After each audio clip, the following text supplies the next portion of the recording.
Toutes les images de Jésus que vous avez vues jusqu'à présent, toutes, sont fondamentalement fausses.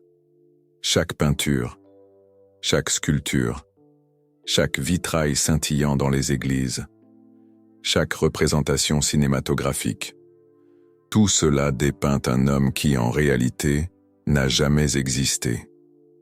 Spinoza, ce philosophe audacieux, a mis à jour cette vérité il y a plus de 3 siècles. Et pour cette audace, pour cette découverte dérangeante, ils ont tenté de le réduire au silence, de l'éliminer. Voyez-vous, l'Église vous a présenté un Jésus aux cheveux châtains ondulés, une peau dorée par le soleil méditerranéen, des yeux en amande, une barbe soignée, un homme qui semble tout droit sorti d'une plage idyllique en Italie ou en Grèce. Et vous avez grandi en croyant, en acceptant que c'était véritablement son apparence. Mais Spinoza, ce penseur inlassable, a mis la main sur des archives, des documents, qui ont pulvérisé, littéralement détruit, cette image, des documents romains datant du 1er siècle, des registres que l'Église a précieusement conservés, jalousement gardés, pendant plus de 1500 ans, et qui révèlent des détails physiques, précis, sur l'homme appelé Yeshua de Nazareth, qui contredisent tout, absolument tout, ce que vous avez appris. Et la question qui s'impose, qui brûle vos lèvres, est d'une simplicité déconcertante. Pourquoi l'Église aurait-elle fabriqué, de toutes pièces, une image totalement erronée de Jésus? Que cherchait-elle à dissimuler, concernant son apparence réelle? La réponse, mes amis, va changer à jamais votre regard sur chaque image religieuse que vous croiserez. Avant de poursuivre, il est crucial que vous saisissiez un point fondamental. Ceci n'est pas une théorie conspirationniste farfelue. Je ne suis pas ici pour attaquer votre foi, non. Je suis ici pour dévoiler ce que des documents historiques authentiques révèlent. Des documents qui existent bel et bien, qui peuvent être vérifiés, consultés, et que l'Église a tout simplement choisi d'ignorer, de mettre de côté lorsqu'elle a créé l'image de Jésus que nous connaissons aujourd'hui. Spinoza a été excommunié en 1656. La cérémonie de son excommunication fut la plus sévère jamais enregistrée dans l'histoire de la communauté juive d'Amsterdam. Les mots exacts prononcés étaient « Maudit soit-il le jour, maudit soit-il la nuit, maudit quand il se couche, maudit quand il se lève. » Pourquoi une telle rage? Pourquoi une telle haine viscérale contre un homme qui ne faisait que poser des questions? Parce que les questions de Spinoza étaient dangereuses, beaucoup trop dangereuses. Il ne remettait pas en cause des détails insignifiants. Non. Il s'attaquait aux fondations, aux piliers. Et l'une des fondations qu'il a directement attaquées fut la représentation visuelle des figures bibliques. Spinoza avançait une idée révolutionnaire, que les images que nous voyons dans les églises n'ont aucune base historique. Ce sont des constructions politiques, élaborées des siècles après les événements, conçues, méticuleusement pensées, pour servir des desseins spécifiques de l'Église romaine. Et il avait des preuves. Dans les archives auxquelles Spinoza a eu accès, il existait des descriptions physiques de personnes de Judée du 1er siècle, des descriptions faites par des Romains, par des Grecs, par des voyageurs de l'époque. Et ces descriptions ne correspondent absolument pas à l'image de Jésus que l'Église nous a vendue. Accrochez-vous, car ce que je vais vous révéler maintenant n'est que le début. Pour comprendre la véritable apparence de Jésus, nous devons d'abord comprendre d'où il venait réellement. Et voici le premier choc. La Galilée du 1er siècle n'était pas du tout ce que vous imaginez. Quand nous pensons à l'Israël antique, nous imaginons un lieu homogène où tout le monde se ressemblait, partageait la même culture, les mêmes traditions, mais la réalité historique était radicalement différente. La Galilée, où Jésus est né et a grandi, était connue par les Juifs de Jérusalem comme la Galilée des nations. Ce nom n'était pas un compliment, loin de là, c'était presque une insulte. Cela signifiait que la région était tellement mélangée, tellement influencée par des peuples étrangers, qu'elle pouvait à peine être considérée comme véritablement juive, Spinoza a découvert des registres romains qui décrivaient la population de Galilée comme un mélange, un brassage de Syriens, de Phéniciens, de Grecs et oui, de Juifs. Mais les Juifs étaient minoritaires dans de nombreuses régions. La culture était hellénisée. La langue commune dans les Russes était le grec et non l'hébreu, et l'apparence physique de la population reflétait ce métissage. Les Romains appelaient les Galiléens des métis. Ils utilisaient des termes péjoratifs comme « bâtards du Nord » et ils décrivaient leur apparence comme différente des Juifs purs de Jérusalem. C'est important. Retenez bien cette information, car elle prendra tout son sens très bientôt. Maintenant, il existe une description physique spécifique que Spinoza a analysée en profondeur. Elle provient d'un document controversé, mais qui existait bel et bien dans les archives ecclésiastiques, la lettre de Lentulus. Cette lettre, supposément écrite par Publius Lentulus, gouverneur de Judée avant Ponce Pilate, décrit Jésus en détails physiques. Et l'Église a utilisé cette lettre comme base pour de nombreuses représentations artistiques du Christ. Mais voici le problème. Que Spinoza a identifié, cette lettre est une contrefaçon, un faux. Spinoza a prouvé, grâce à une analyse textuelle et historique rigoureuse, que la lettre de Lentulus a été écrite au XIIIe ou XIVe siècle, plus de 1000 ans après Jésus. Le latin utilisé dans la lettre contient des erreurs qu'un Romain éduqué n'aurait jamais commises. Les structures grammaticales sont médiévales et non classiques, et il n'existe aucun registre d'un gouverneur appelé Publius Lentulus en Judée. L'Église le savait, les érudits le savaient, mais ils ont continué à utiliser la lettre comme si elle était authentique. Pourquoi? Parce que la description dans la lettre servait les desseins de l'Église. Jésus y est décrit comme ayant des cheveux couleur de vin mûr, lisses jusqu'aux oreilles, et ensuite ondulés jusqu'aux épaules, barbe abondante de la même couleur, front lisse et serein, visage sans tache, orné d'un léger rougissement. Cette description vous semble familière? Elle le devrait. C'est exactement ainsi que Jésus apparaît dans 90% des peintures de la Renaissance. L'Église n'a pas créé l'image de Jésus, basée sur des preuves historiques. Elle l'a créée, basée sur une falsification médiévale, qu'elle a elle-même probablement commanditée. Mais attendez, si la lettre de Lentulus est fausse, existe-t-il des descriptions réelles de Jésus? C'est ici que l'histoire devient encore plus fascinante. Spinoza a trouvé des références à un document beaucoup plus ancien et beaucoup plus perturbateur pour le récit de l'Église, un texte appelé « Les Actes de Pilate », également connu sous le nom d'Évangile de Nicodème. Ce texte existe en multiples versions, certaines datant du IIe siècle, et il contient une description de Jésus que l'Église a activement cherché à supprimer. Dans les Actes de Pilate, Jésus n'est pas décrit comme un bel homme aux cheveux ondulés. Il est décrit comme petit. Certains manuscrits disent qu'il était courbé. D'autres mentionnent que son apparence était si commune qu'il était difficile de le distinguer. Dans une foule, cela prend tout son sens. Quand vous lisez les évangiles eux-mêmes, vous vous souvenez du baiser de Judas? Pourquoi Judas a-t-il eu besoin de baiser Jésus pour l'identifier aux soldats romains? Si Jésus avait une apparence marquante, unique, mémorable, comme les peintures le suggèrent, les soldats n'auraient pas eu besoin d'un signal pour l'identifier. N'importe qui aurait pu pointer du doigt. C'est celui avec les cheveux longs et ondulés, la barbe parfaite, le plus beau du groupe. Mais non, Judas a eu besoin de baiser Jésus, parce que Jésus était physiquement indiscernable de ses disciples. Il était commun, ordinaire, un homme du peuple, qui ressemblait au peuple. Spinoza a utilisé cet argument logique pour détruire l'image traditionnelle du Christ, et l'Église n'avait aucune réponse. Il y a un autre détail que Spinoza a analysé et que peu mentionnent. Le prophète Isaïe, dans l'Ancien Testament, a fait une prophétie sur le Messie qui inclut une description physique.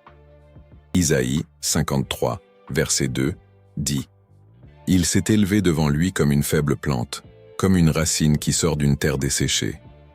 Il n'avait ni beau visage, ni éclat pour que nous le regardions, et son aspect n'avait rien pour nous attirer. » Relisez bien.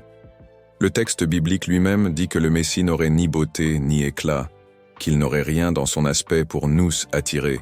Et pourtant, l'Église a créé des images d'un Jésus époustouflant de beauté, un Jésus qui ressemble à un mannequin romain, un Jésus qui attire clairement le regard et qui a de la majesté dans son apparence.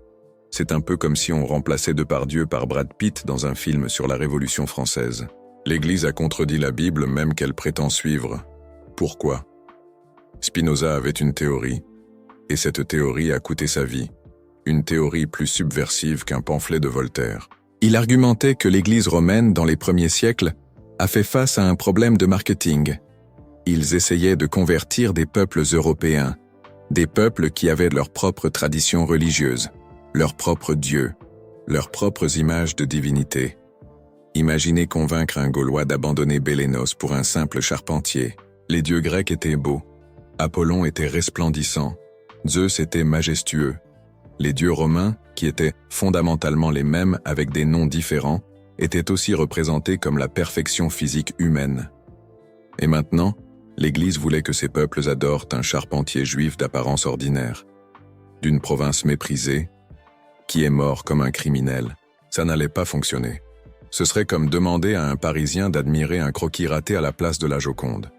Alors l'Église a fait quelque chose que Spinoza a appelé une grande transformation. Ils ont pris la figure historique de Yeshua de Nazareth et l'ont vêtue avec les habits visuels des dieux païens. Le Jésus que nous voyons dans les églises ne ressemble pas à un juif galiléen du 1er siècle. Il ressemble à Apollon.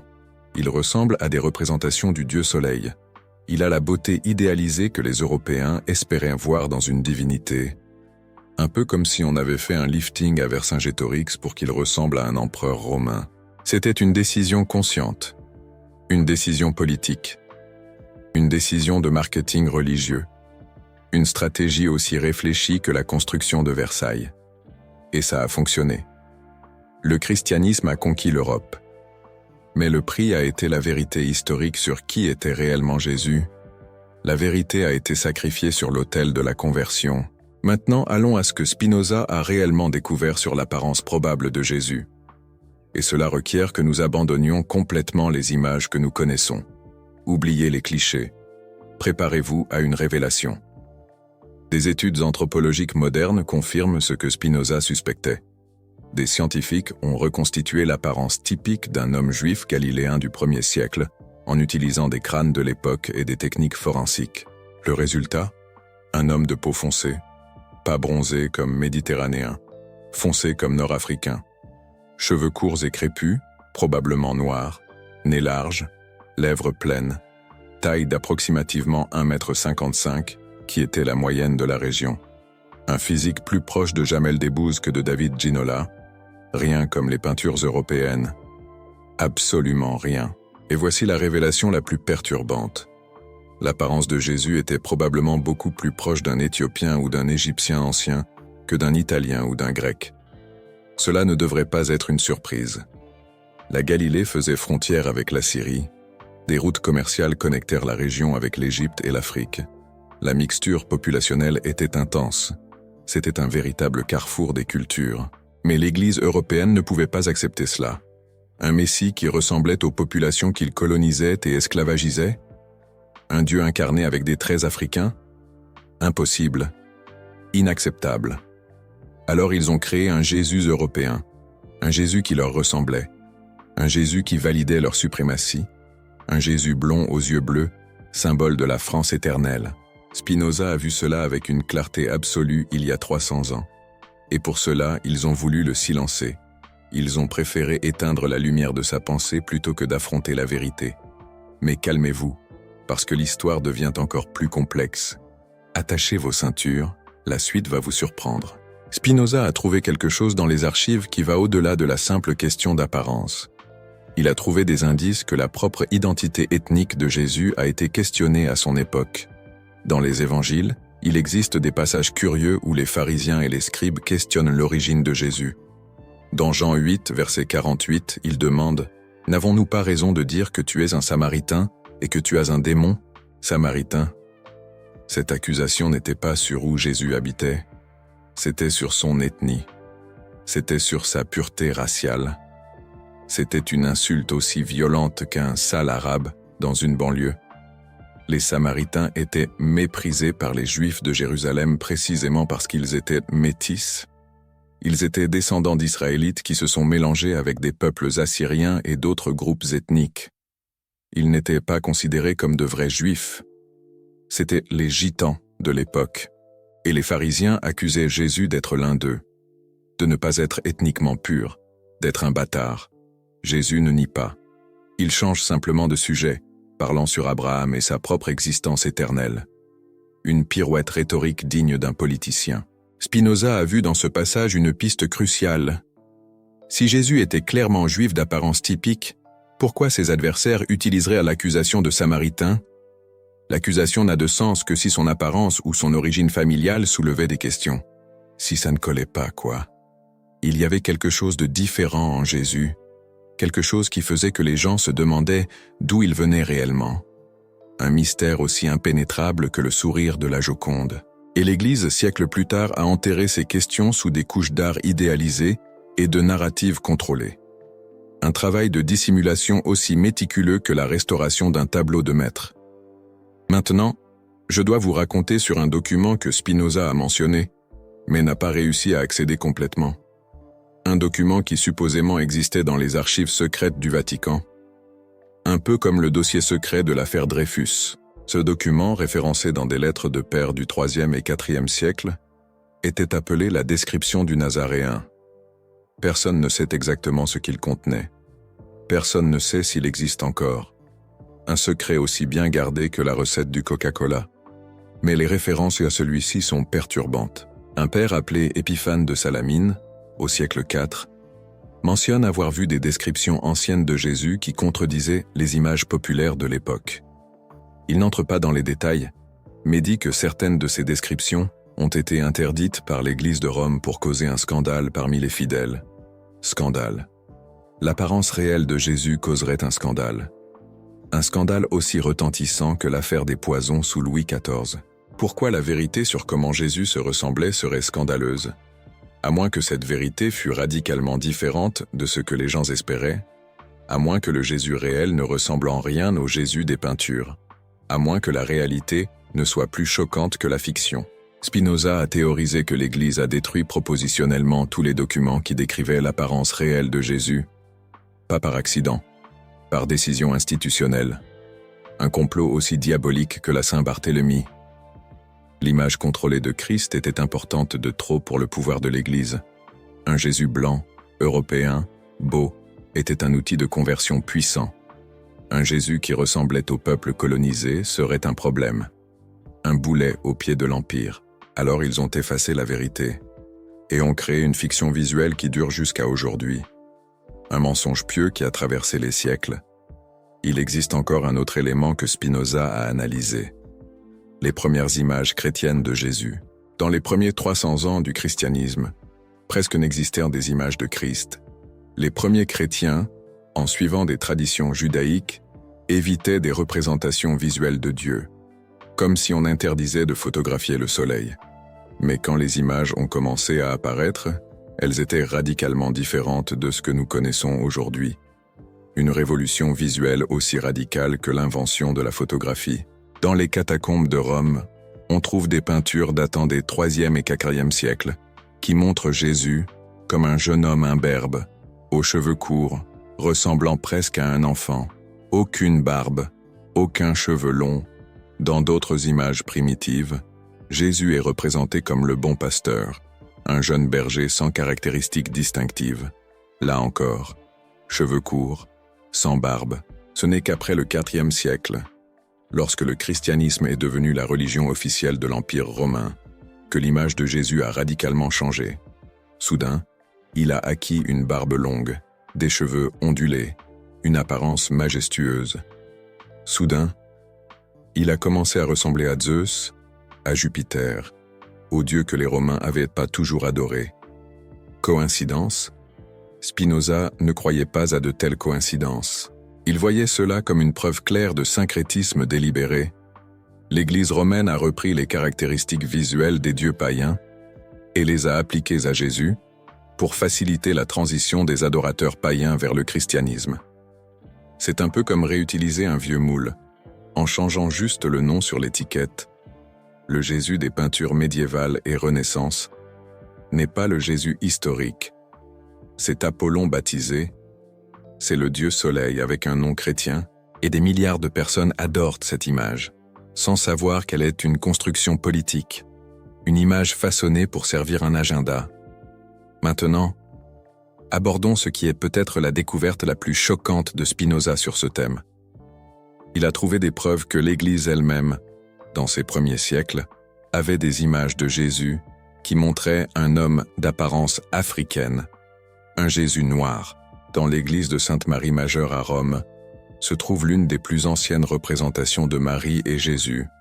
Elle date du VIe siècle, et Marie, dans cette image, n'est pas blanche, elle a la peau foncée, et l'enfant Jésus dans ses bras.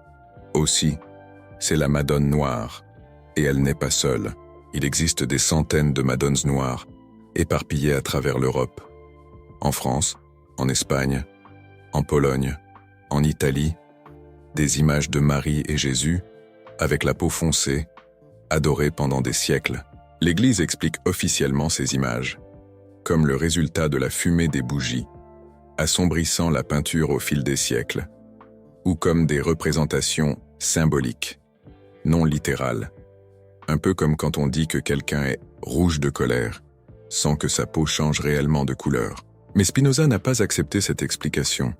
Il a soutenu que les Madones noires étaient des vestiges d'une tradition plus ancienne, plus proche de la vérité historique. Une tradition qui montrait Jésus et Marie tels qu'ils étaient réellement, des personnes à la peau foncée, d'une région où la peau foncée était courante. L'Église n'a pas assombri ces images avec de la fumée. L'Église a éclairci toutes les autres images pour faire ressembler Jésus à un Européen.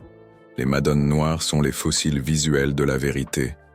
Et l'Église a passé des siècles à essayer de les expliquer, sans admettre l'évidence, comme un secret de famille que l'on essaie d'étouffer. Réfléchis avec moi un instant. La Galilée du 1er siècle se trouvait au Moyen-Orient.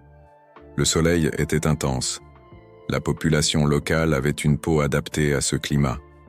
Les voisins les plus proches étaient Syriens, Phéniciens, Égyptiens. Imaginez que Jésus était blanc. C'est comme imaginer qu'un Breton naisse avec des yeux bridés. C'est géographiquement et génétiquement absurde. Mais l'Église avait besoin d'un Jésus qui ressemble aux empereurs romains, un Jésus qui valide le pouvoir de l'Europe, un Jésus qui pourrait être utilisé pour justifier les croisades, la colonisation, et l'idée que la chrétienté européenne était supérieure. Et ainsi, le vrai Jésus a été effacé, et un imposteur visuel a pris sa place. Un peu comme un sosie qui usurpe l'identité d'une star. Spinoza a vu cela avec une clarté dévastatrice, et sa punition fut brutale. Maintenant, laisse-moi te montrer quelque chose que la plupart des gens n'ont jamais entendu. Il existe un texte ancien, appelé les Actes de Thomas, qui raconte l'histoire de l'apôtre Thomas, apportant le christianisme en Inde. Dans ce texte, il y a un passage fascinant où les Indiens confondent Jésus avec Thomas, parce qu'ils sont physiquement identiques. Pense-y, Jésus et Thomas étaient tellement semblables que les gens ne pouvaient pas les distinguer. Or, nous savons que Thomas était galiléen, si Jésus ressemblait aux peintures européennes, cheveux ondulés, peau claire, apparence distinctivement différente. Comment aurait-il pu être confondu avec un autre Galiléen? La seule explication est que les deux avaient l'apparence typique des Galiléens, une apparence commune, une apparence qui les rendait indistinguables l'un de l'autre. Une fois de plus, la preuve pointe vers un Jésus ordinaire, d'apparence commune, très différent des représentations artistiques que nous connaissons. C'est un peu comme si on remplaçait l'acteur principal d'un film par un figurant. Mais l'Église avait besoin d'un Jésus spécial, un Jésus qui se démarque visuellement, un Jésus qui pourrait être reconnu instantanément dans n'importe quelle peinture. Alors, ils l'ont inventé. Il existe encore un autre indice que Spinoza a trouvé dans les archives. Un indice que la plupart des érudits ignorent, tout simplement. Dans l'évangile de Marc, le plus ancien des évangiles canoniques, il existe un passage curieux. Pendant le procès de Jésus, les soldats romains se moquent de lui, en lui plaçant une couronne d'épines et un manteau pourpre. Ils l'appellent « roi des Juifs ». Mais voici le détail intéressant. À aucun moment les soldats ne commandent son apparence physique. À aucun moment ils ne font de blagues sur ses cheveux, sa taille, ses traits. Si Jésus était extraordinairement beau, comme les peintures le suggèrent, cela serait le matériel parfait pour la moquerie. Les soldats romains étaient cruels et créatifs dans leurs insultes. Mais ils n'avaient rien à dire sur son apparence, parce qu'il n'y avait rien de remarquable à commenter. Jésus était si commun, si ordinaire, que son apparence ne méritait aucune mention. Spinoza a utilisé cette absence de commentaires comme preuve. Le silence des textes sur l'apparence physique de Jésus est, en soi, une déclaration. Il était invisible dans la foule, un homme sans caractéristiques mémorables, et cela contredit directement toutes les images que l'Église a créées. Maintenant, je dois parler des conséquences de cela. Parce que ce n'est pas seulement une question d'art ou d'histoire, c'est une question d'identité, de pouvoir, et de la façon dont l'image de Dieu affecte notre psychologie. Quand vous montrez aux enfants un Dieu qui ressemble à un Européen blanc, vous enseignez quelque chose de puissant. Vous enseignez que la divinité a une apparence spécifique, que la sainteté a une couleur. Des générations de personnes non blanches ont grandi en regardant des images de Jésus et en sentant, consciemment ou inconsciemment, que Dieu ne leur ressemblait pas, qu'elles étaient distantes de l'image divine. Spinoza a compris cela. Il a vu comment l'image contrôlée du Christ était un outil de pouvoir psychologique, une façon de maintenir certaines populations, se sentant inférieures, plus distantes de Dieu, plus ayant besoin de la médiation de l'Église européenne. La fausse image de Jésus n'est pas innocente, c'est une arme, et l'Église l'a utilisée consciemment pendant des siècles. Lorsque des missionnaires européens sont arrivés en Afrique, en Asie, aux Amériques, ils portaient des images d'un Jésus blanc. Ils enseignaient à des peuples à la peau foncée à adorer un Dieu qui ne leur ressemblait pas, et en même temps, ils enseignaient que ces peuples étaient inférieurs, primitifs, ayant besoin du salut par les Blancs. L'image fausse de Jésus a été une partie centrale du colonialisme. Ce n'était pas un accident, c'était une stratégie. Spinoza, il y a plus de 300 ans, a dénoncé exactement cela. Il a vu comment l'Église utilisait les images pour contrôler, comment la représentation visuelle de Dieu était un outil politique, un véritable instrument de pouvoir. Et c'est pour cela qu'il devait être réduit au silence, mis à l'écart. L'excommunication de Spinoza n'était pas seulement religieuse, c'était politique, une manifestation de pouvoir. Il exposait des mécanismes de contrôle dont l'Église dépendait pour maintenir son autorité. Une autorité construite sur des siècles. Il existe un détail supplémentaire que peu connaissent. Spinoza entretenait une correspondance avec divers intellectuels de l'époque. Dans une lettre à un ami, peut-être un certain Jean-Jacques, il mentionne avoir vu un manuscrit ancien dans une bibliothèque privée d'Amsterdam. Ce manuscrit, selon Spinoza, contenait des illustrations de Jésus basées sur des descriptions très anciennes, possiblement du IIe siècle. Imaginez. Spinoza décrit qu'il a été choqué par ce qu'il a vu. Les illustrations montraient un homme qui ne ressemblait en rien aux représentations européennes. Un homme de traits que Spinoza a décrit comme orientaux ou africains. Une révélation fracassante. Malheureusement, ce manuscrit a disparu. Certains historiens croient qu'il a été détruit. D'autres pensent qu'il existe encore dans une collection privée, cachée du public. Tel un secret bien gardé, l'Église avait un intérêt certain à faire disparaître des documents comme celui-ci. N'importe quelle évidence visuelle de la véritable apparence de Jésus serait une menace à la narrative soigneusement construite, une construction patiemment érigée.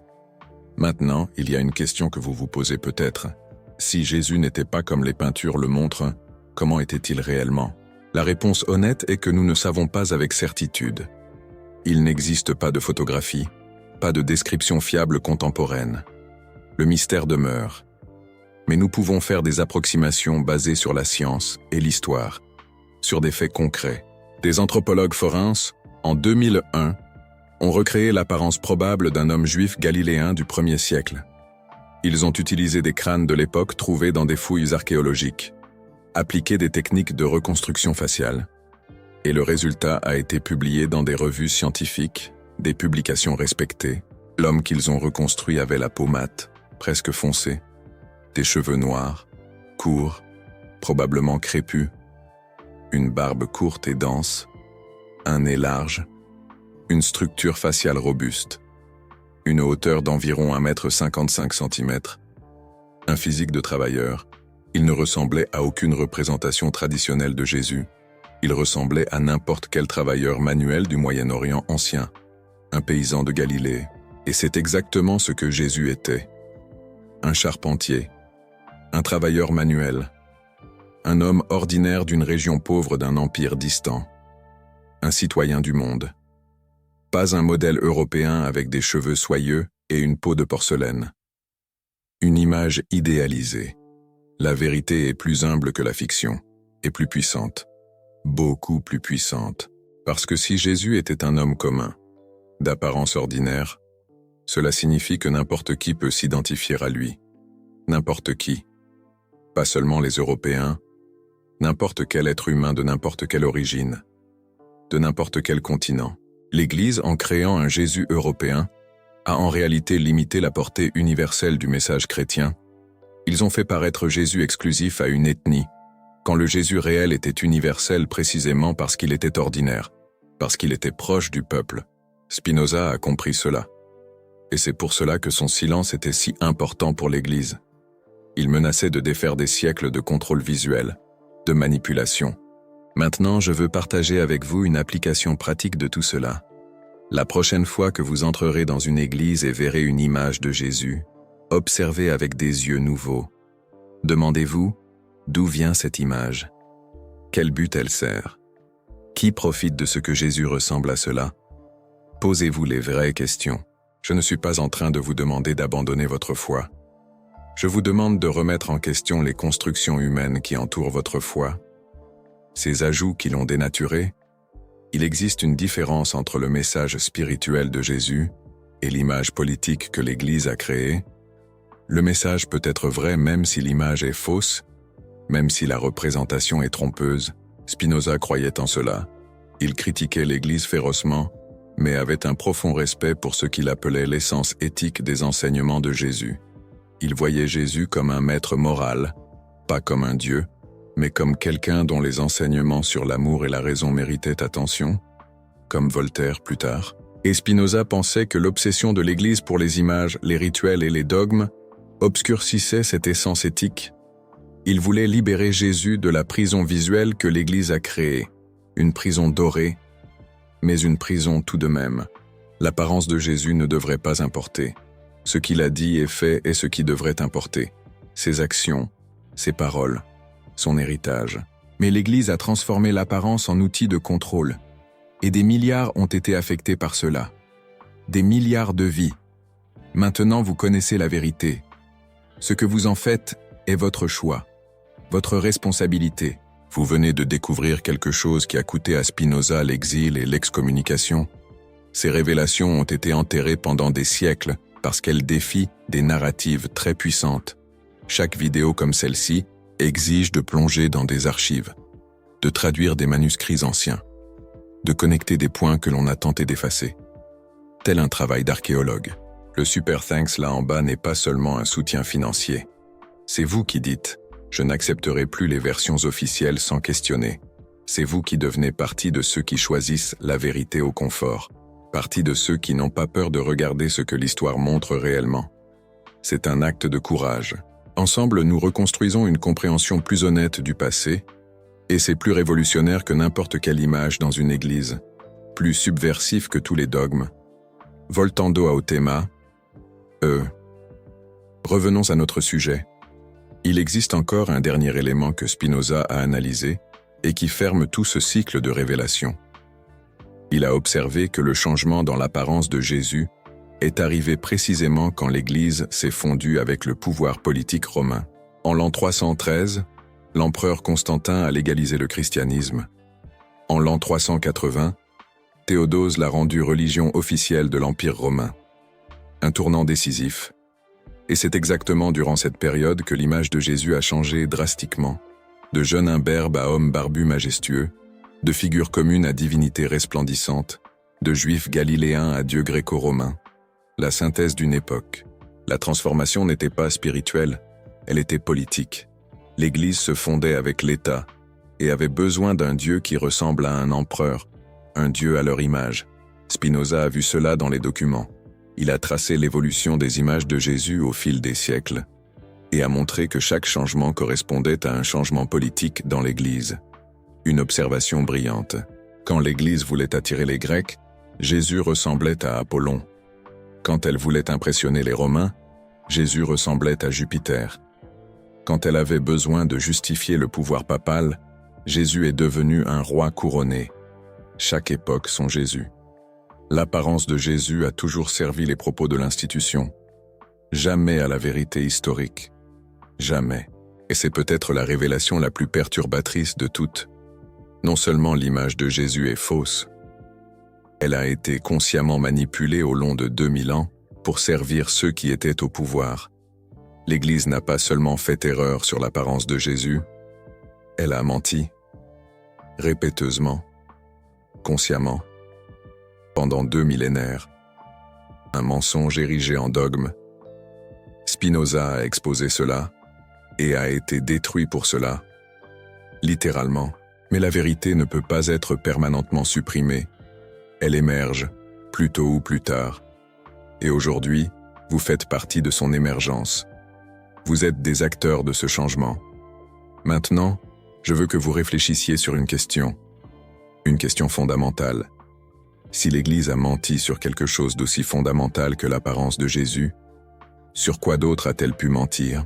Si elle a été capable de créer une image complètement fausse et de la maintenir pendant 2000 ans, quelles autres fabrications se cachent derrière les doctrines et les dogmes? Spinoza s'est posé cette question. Et ses investigations ont révélé mensonge après mensonge, falsification après falsification, une véritable cascade de tromperies. L'image de Jésus n'est que la surface, la pointe de l'iceberg si vous préférez. En dessous, il existe un océan de vérité supprimée, et cet océan attend, patiemment, d'être exploré, d'être mis en lumière, comme un vieux secret de famille enfin révélé. Et voici une dernière réflexion que Spinoza a laissée dans ses écrits. Une pensée qui résonne encore aujourd'hui avec une force inouïe.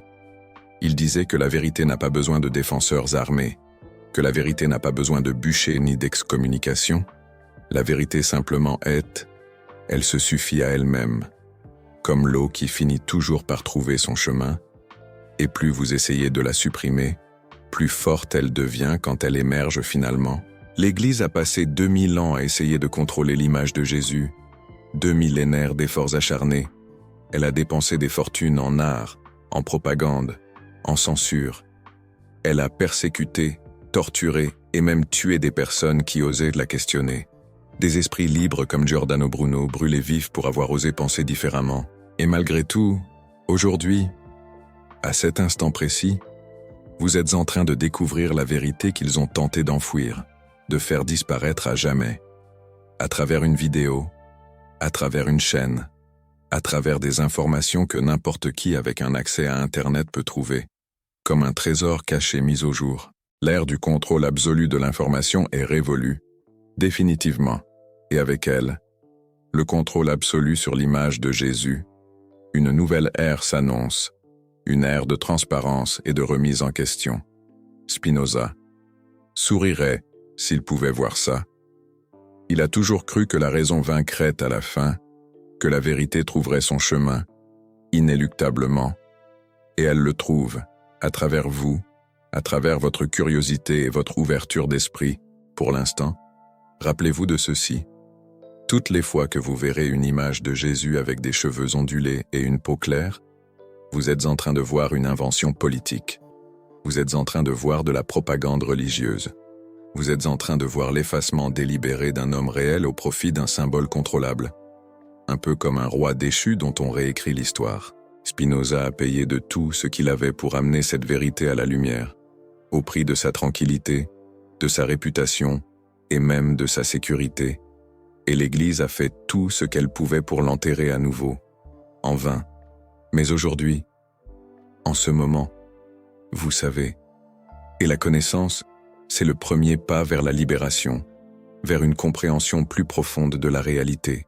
Maintenant, dites-moi, avez-vous toujours suspecté que les images de Jésus étaient un fabriqué, ou est-ce complètement nouveau pour vous? Commentez ici en bas avec vérité si cette vidéo a confirmé quelque chose que vous ressentiez déjà, ou avec choc si cela a complètement changé votre perspective. Et si vous connaissez quelqu'un qui a besoin d'entendre ça, quelqu'un qui croit encore aveuglément aux images de l'Église, envoyez cette vidéo à cette personne. Partagez-la massivement. Parfois, la vérité a besoin d'un coup de pouce pour atteindre ceux qui en ont besoin. Un peu comme une bouteille à la mer. Dans les prochaines vidéos, je vais continuer à déterrer ce que Spinoza a découvert. Chaque vidéo est une couche de vérité supplémentaire. Chaque révélation est une brique en moins dans le mur de mensonges que l'Église a construit. Un démantèlement progressif. Inscrivez-vous si ce n'est pas déjà fait. Activez la cloche. Et préparez-vous à voir plus de certitudes détruites. À remettre en question ce que vous pensiez savoir. Parce que la vérité ne demande pas la permission. Elle simplement est. Elle s'impose d'elle-même. Et Spinoza a dédié sa vie à la trouver, à la poursuivre avec une passion inébranlable. À la prochaine vidéo. Et d'ici là, restez curieux, restez critiques et n'ayez pas peur de remettre en question l'ordre établi.